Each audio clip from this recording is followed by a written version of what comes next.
Hello everyone, Aisha here, and this is the wrap-up video for week 6 where we talked about how can technologies support assessment. So Stephanie and I think that you guys did an awesome job.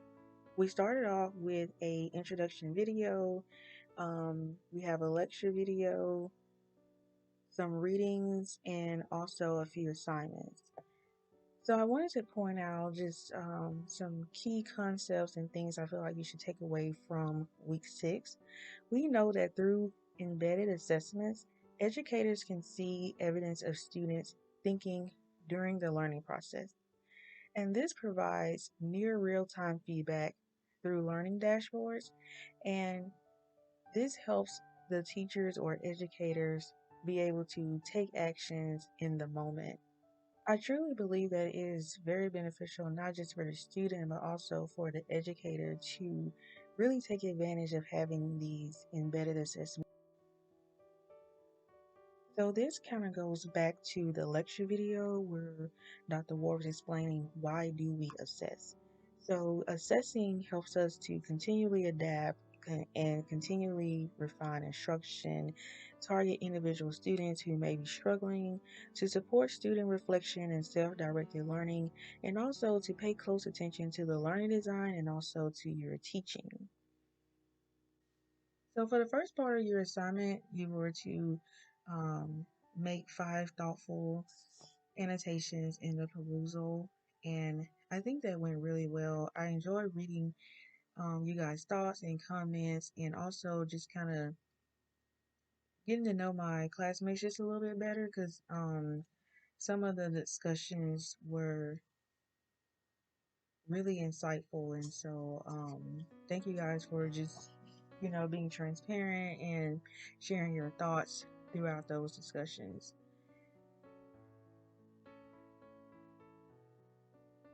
For your signature assignment check, you were to create a tech embedded assessment, and after you created this assessment, you were to share your link through DotStorming. So this was one of my favorite parts about the lesson, reviewing everyone's tech embedded assessments and just seeing the comments and the feedback that everyone provided was really beneficial. I saw that a lot of people were able to glean from that feedback and to make changes. And so after you created your assessment, you were to go to Flipgrid and create a 2-minute video. And so one of the things you guys were instructed to do was to talk about your tool, but for the most part, this whole Flipgrid was about the data. So I did notice some people went a little bit over as far as what I would think the time frame that you allow, because you only have 2 minutes. And so if you spent most of your time talking about the tool, it took away from us learning about your data. And so one of the things I wanted to kind of clarify is we wanted you to let us know about the data you collected. So how many people took the assessment, what insights did you gain, what changes are you going to make, how is it going to help you as far as if you were to get this assessment in the future with your students, the information that you receive throughout this process, how would it help you? So for the most part, everyone did a great job at sharing some insight about the data they collected. But I just wanted to kind of reiterate that this wasn't a tool evaluation. So you didn't need to go that much into details about the tool you selected, being that you had a short time span. It was more about the data and actually showing the data that you collected. So overall, week 6 went really well. You guys were very active and engaging, and you guys produced some really, really great content. So I think you guys should be proud of the assessments that you completed.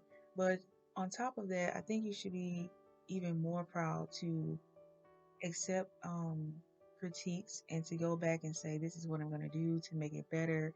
And I think that just makes us as educators um, not just better for ourselves, but better for our students because we want to make sure that we're providing them with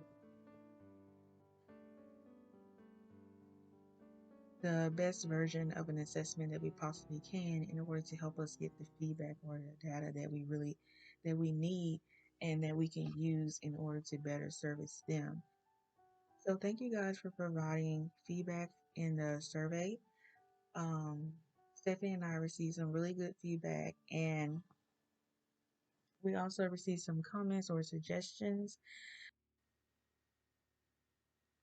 So just to address a few comments that were made, I think that when we're in an online setting, it's even more important that we ask questions and reach out for help. And I know for some people they can be a little harder than others. But there's all kind of ways to get help or get clarity or get understanding. You can send an email. You can even chat in the Moodle form. The Moodle page itself allows you to send private messages, almost as if you're, on a social media and you want to send somebody a DM. Moodle actually has that function. I've actually sent someone a private message during this week. So those are ways you can reach out for help if you don't, necessarily want to reach out to the instructor who is always stressing, ask questions, reach out, come to my office hours, drop in, and, just things like that. And so I just kind of want to reiterate that, if usually when you submit the survey, it's at the end when everything is done and you've completed everything. And when you make a statement like something wasn't clear or you, something was missing, and the fact that there's no evidence of you asking questions or reaching out for help, um, it's a little concerning to me being in the instructor role. And I think that many of you are actually teachers or aspiring to be teachers, or maybe one day you may have to teach someone something, even if that's not your profession.